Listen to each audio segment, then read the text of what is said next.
Good morning বন্ধুরা। আমি যে সকালে যোগা এক্সারসাইজগুলো করি, ভাবলাম আজকে তোমাদের কয়েকটা পোস্ট দেখিয়ে দিই।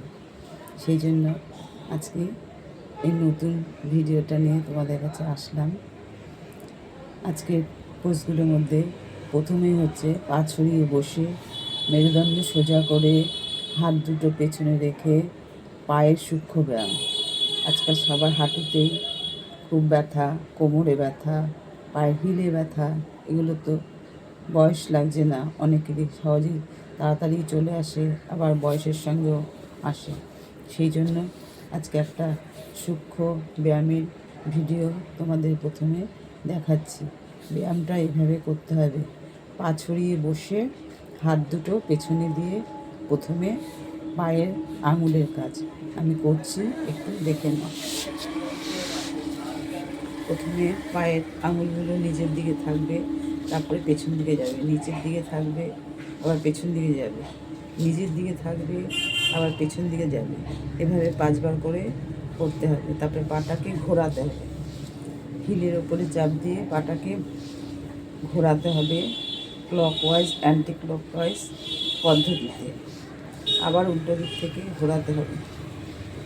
এভাবে ঘুরে 5বার করে ডান দিকে, 5বার করে বাঁ দিকে। তারপরে পায়ের আপ ডাউন করতে হবে, সিঙ্গেল পায়ে আপ ডাউন করতে হবে।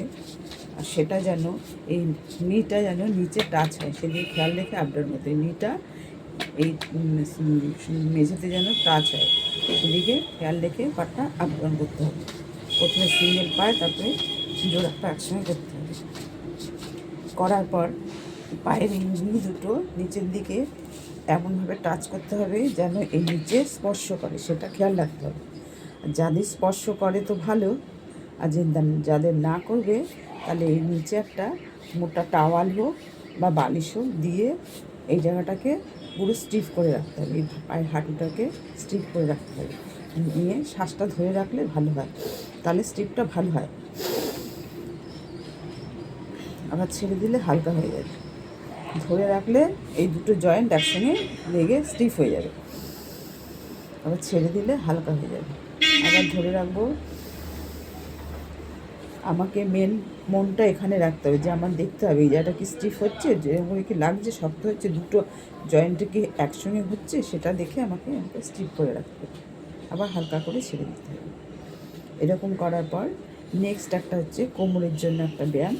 পা দুটো ওঠাবো, উঠিয়ে ভাঁজ করব, ভাঁজ করে এই এক পায়ের উপর আরেক পা রেখে পায়ের ওপর এক পা রাখবো, আর যেদিকে আমার পাটা এসছে তার উল্টো দিকে আমি আমার মাথার ঘাটটাকে ঘুরিয়ে পেছন দিকে তাকাবো। তাহলে পেছনে কোমরের মেরুদণ্ড এবং ব্যাক সাইডে একটা চাপ পড়বে। এটা হচ্ছে স্পাইনের প্লাস তলপেটের জন্য কাজ হয়। যাদের হেভি ওয়েট আছে বা তলপেট ভারী আছে তাদের জন্য, বা এই সাইড মাসেল যাদের, এখন আমি যেদিকে ঘুরবো তার উল্টো দিকে সাইড মাসেলটা টান পড়বে, তো সাইড ফ্যাটগুলো যেগুলো থাকে সেগুলো কমে যায়। তাহলে দেখো আমি করছি, একটা পায়ের ওপর একটা পা উঠিয়েছি, উঠিয়ে আমি আমার যেদিকে পাটা আছে তার উল্টো দিকে আমি মুভ করবো, মাথাটাকে ঘুরিয়ে নেব।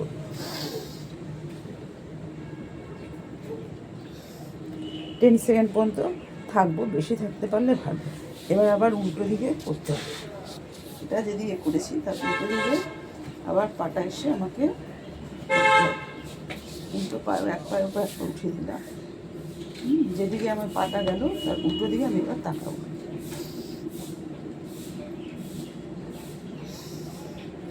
এরকম করে 3বার 4বার পোস্টটা করতে হবে। এটা হচ্ছে ফার্স্ট পোস্ট। এটা হচ্ছে সেকেন্ড পোস্ট, হচ্ছে পা দুটো একটু ফাঁকা করে দেবো, এই পায়ের হিলের সঙ্গে এই নিটা এরকম করে পড়বে।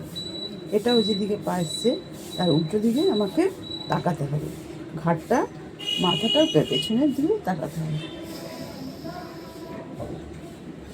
আবার চলে আসলাম, এই হয়ে গেল এই বাঁ দিকটা আমার। আবার ডান দিকটায় যাবো একই রকম পদ্ধতি। এই পায়ের নি আর হিল একসঙ্গে কাজ করছে, আর বডিটা যেদিকে পা হুইলার নিয়ে এসছে তার উল্টো দিকে চলে যাচ্ছে।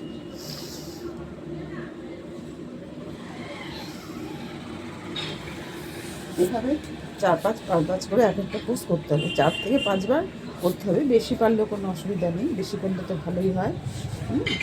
এটা রেগুলার সকালে বিকেলে দুবার করতে পারলে ভালো। তারপরে আবার যেভাবে পা ছড়িয়ে বসেছিলাম ওভাবে পা ছড়িয়ে বসে আবার সূক্ষ্ম এক্সারসাইজগুলো করে নেব। পায়ের আঙুলগুলো পেছনে যাবে, সামনে আসবে, পেছনে যাবে, সামনে আসবে, আর গোল করে ঘুরে আসবে। শ্বাস গোল করে ঘুরে আসবে বাঁ দিকে, আবার ডান দিকে, আবার সেম পজিশনে পা দুটো আপ ডাউন করতে হবে, যেন এই নিটা নিজে বাড়ি খায়, সেদিকে মন রেখে আপ ডাউন করতে হবে। এবার এটাকে টেনে ধরতে হবে, এটাকে স্লিপ করে টেনে ধরতে হবে।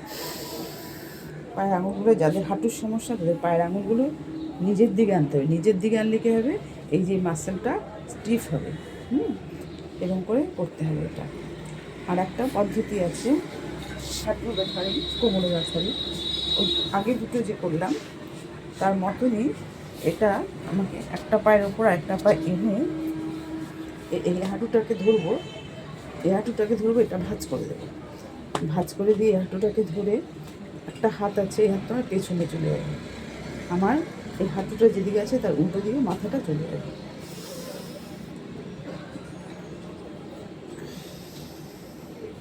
নেক্সট পাটা আবার সেই একই রকম পদ্ধতিতে হবে, দুপাশে অল্টারনেট করে করতে হবে। আমার নিচের পাটা যেমন আছে থাকবে, উপরের পাটা যেদিকে আছে তার উল্টো দিকে আমাকে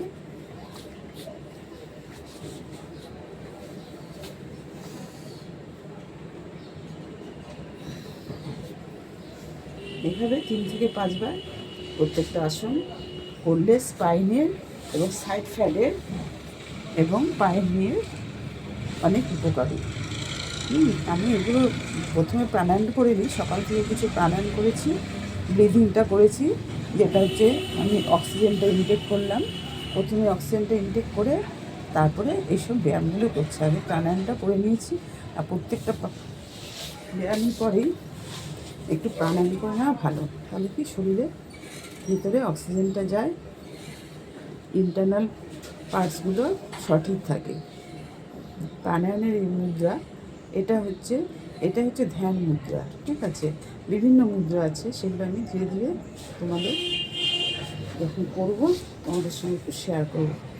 এই ধ্যান মুদ্রায় বসে মেরুদণ্ড সোজা করে ধ্যান মুদ্রায় বসতে হবে। মেরুদণ্ড সোজা থাকবে।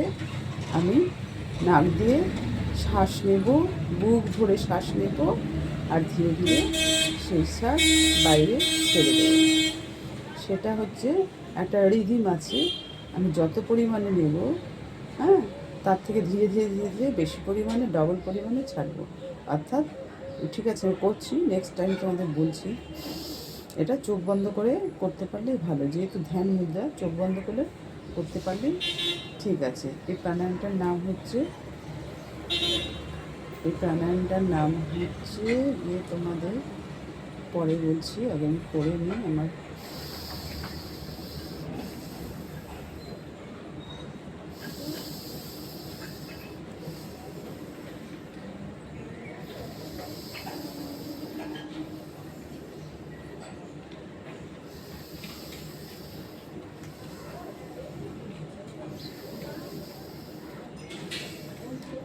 এটা তো ভস্ত্রিকা নাম, কিন্তু এটা আমি টাইম 5 মিনিট করা, 10 মিনিট করা, এসব প্রাণায়ামে যত করা যায় কোনো অসুবিধা নেই অক্সিজেন নেওয়া।